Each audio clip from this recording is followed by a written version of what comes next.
1 Samuel chapter 13. Saul was 30 years old when he became king, and he reigned over Israel 42 years. Saul chose 3,000 men from Israel.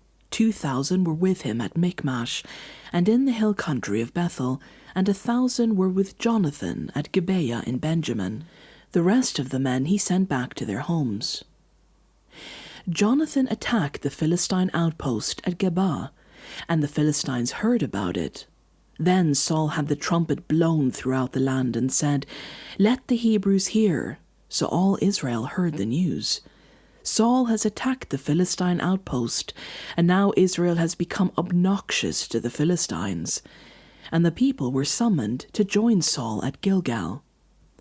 The Philistines assembled to fight Israel with 3,000 chariots, 6,000 charioteers, and soldiers as numerous as the sand on the seashore. They went up and camped at Michmash, east of Beth-aven. When the Israelites saw that their situation was critical and that their army was hard-pressed, they hid in caves and thickets, among the rocks and in pits and cisterns. Some Hebrews even crossed the Jordan to the land of Gad and Gilead. Saul remained at Gilgal, and all the troops with him were quaking with fear. He waited 7 days, the time set by Samuel, but Samuel did not come to Gilgal, and Saul's men began to scatter. So he said, "Bring me the burnt offering and the fellowship offerings." And Saul offered up the burnt offering. Just as he finished making the offering, Samuel arrived, and Saul went out to greet him. "What have you done?" asked Samuel. Saul replied, "When I saw that the men were scattering and that you did not come at the set time, and that the Philistines were assembling at Michmash, I thought, now the Philistines will come down against me at Gilgal, and I have not sought the Lord's favor. So I felt compelled to offer the burnt offering."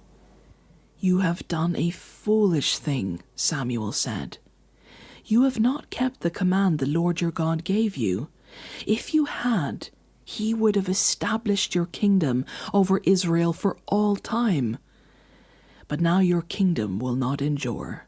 The Lord has sought out a man after his own heart and appointed him ruler of his people, because you have not kept the Lord's command."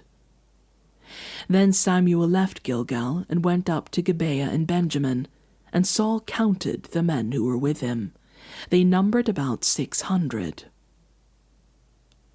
Saul and his son Jonathan and the men with them were staying in Gibeah in Benjamin, while the Philistines camped at Michmash. Raiding parties went out from the Philistine camp in 3 detachments. One turned toward Orpha in the vicinity of Shual, another toward Beth-horon, and the third toward the borderland overlooking the valley of Zeboyim, facing the wilderness.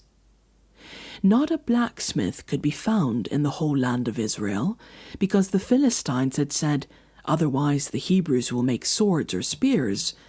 So all Israel went down to the Philistines to have their plow points, mattocks, axes, and sickles sharpened. The price was 2/3 of a shekel for sharpening plow points and mattocks, and 1/3 of a shekel for sharpening forks and axes, and for repointing goads. So on the day of the battle, not a soldier with Saul and Jonathan had a sword or spear in his hand. Only Saul and his son Jonathan had them. Now a detachment of Philistines had gone out to the pass at Michmash.